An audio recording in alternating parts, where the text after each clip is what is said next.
If I tell you that I destroyed my own life while trying to destroy someone else's, would you believe me? That's the question I keep asking myself. My name is Ayla, and this is the story of how my revenge plan backfired so horribly that I lost my reputation, my job, my respect, and worst of all, the version of myself I used to be proud of.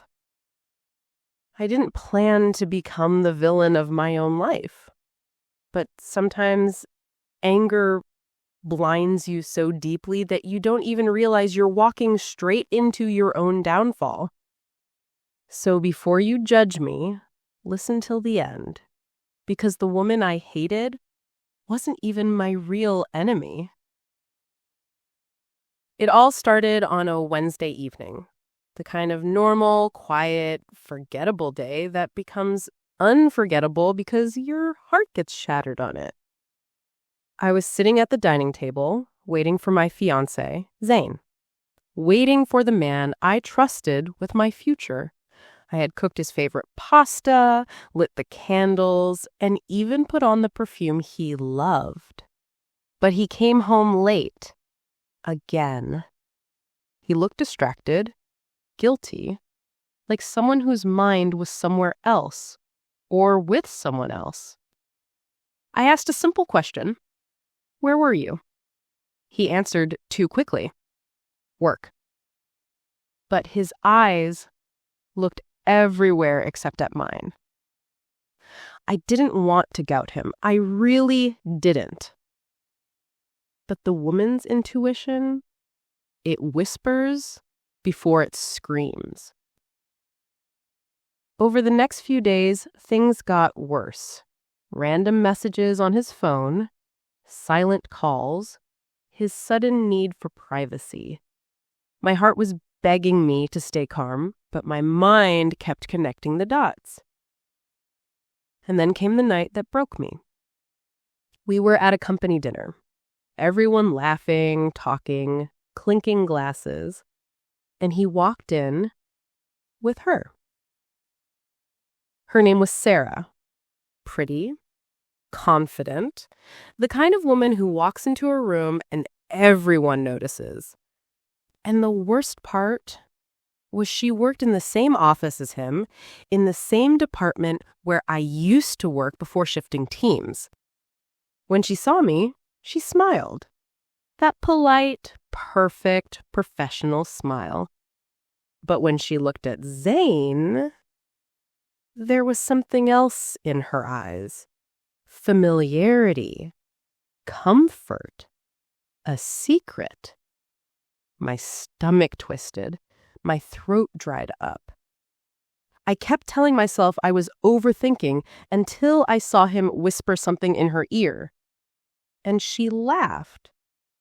Not a casual laugh, a personal one, a private one.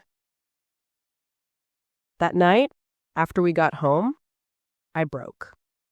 I confronted him. He denied everything. He called me insecure, dramatic, emotional. It hurt. More than the truth would have. But the next morning, fate handed me the confirmation he was trying to hide. A message popped on his phone screen while he was in the shower. Just half a sentence. Just 6 words. Last night was unforgettable. Thank you. From her. From Sarah. My vision blurred. My hands shook. My world collapsed. I walked out of the house, sat in my car, and cried until I couldn't breathe. There is no pain like betrayal. It slices through your soul. That day, something inside me changed. Something snapped. Something dark woke up. I didn't want closure. I didn't want answers. I wanted revenge. And revenge is a fire that burns everything, including the person holding the match. At first, my plan was simple: expose her. Sarah was respected in the office. Everyone admired her. She had a clean image, a promising career, and the trust of her seniors. And that made her the perfect target. I told myself, she ruined my relationship, I will ruin her life. I wish I could go back in time and slap that version of me. My first step was digging information. I started watching her social media. Old pictures, old events, her circle, her colleagues. I even talked to a designer who used to work with her in her previous job. I pretended I was doing research for an HR project. I was turning into someone I didn't recognize. And then I found it. A tiny crack. A small rumor from her old office. Apparently, years ago, she had worked on a marketing campaign that had been accused of copying another brand. Nothing was proven, but the gossip had existed. That's all I needed. I gathered screenshots, twisted the story, added some fake anonymous reviews, and created a whole narrative that she had a history of copying work.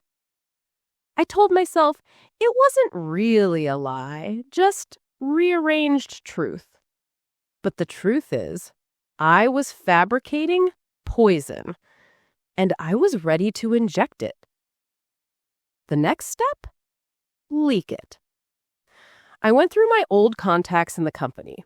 A friend in IT, a girl in HR, someone in management who disliked Sarah because she once got promoted before him. Little whispers, little hints.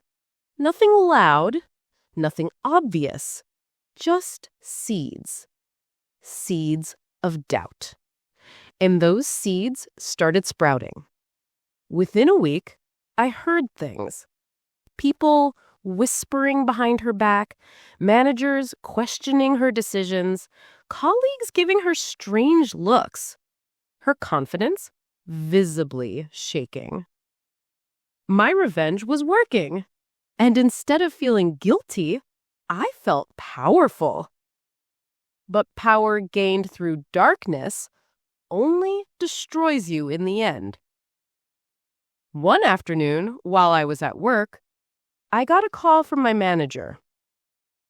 There had been an anonymous complaint against me. I froze. The HR department wanted to see me immediately. When I entered the room, I saw 3 people: HR head, my team lead, and the company's legal advisor. My heart dropped. Not because I thought they knew what I had done, but because I didn't know what new disaster was waiting for me. They showed me printouts, messages, emails, screenshots from fake profiles. Someone had exposed my revenge plan. Every fabricated rumor, every message I leaked, everything. And the worst part? They had proof it came from my laptop, my work laptop, the same laptop registered to the company network, the same laptop monitored under IT policy. My legs went numb. They accused me of defamation, of creating a hostile environment, of purposely spreading false information about a colleague. I tried to deny it, but the evidence, it was all there. Every step I took, every message I sent, every screenshot I manipulated. Someone had watched me quietly and waited for the perfect moment to destroy me. That someone was Zane, the man I had once loved, the man who had betrayed me, the man who had chosen her. He knew what I was doing. He had been gathering evidence, and he turned it all in. Not to save her, but to save himself. He needed to protect his career, his image, his reputation. And throwing me under the bus was the easiest way. The company suspended me immediately. Investigation pending, reputation ruined. But the worst blow came when I walked out of that office holding my termination letter, barely holding back tears. And I saw her, Sarah, standing near the elevators, eyes red, face exhausted, looking nothing like the confident woman I had seen before. She approached me. In the softest voice, she said, "Ayla, I didn't know he was engaged. He lied to me too. I thought you should know." I stared at her, speechless. She wasn't the villain. She hadn't stolen him. She had been fooled just like me. And I had punished the wrong person. She continued, "I wanted to reach out to you earlier, but I didn't want to hurt you more. I found out about you 3 weeks after it started. I broke things off with him immediately." My heart stopped. 3 weeks after it started, meaning she wasn't even with him anymore. But I had kept going. My revenge had no target left, except myself. I whispered, "Why didn't you expose me?" She looked away. "Because I saw your pain. And I didn't want to become part of destroying another woman. But he didn't care." For the first time, the full weight of my actions hit me. She was not my enemy. He was not worth my tears. And I had become the villain in a story where no one deserved to be hurt the way I hurt her. I apologized. Not to fix anything, but because it was the only thing left I could do.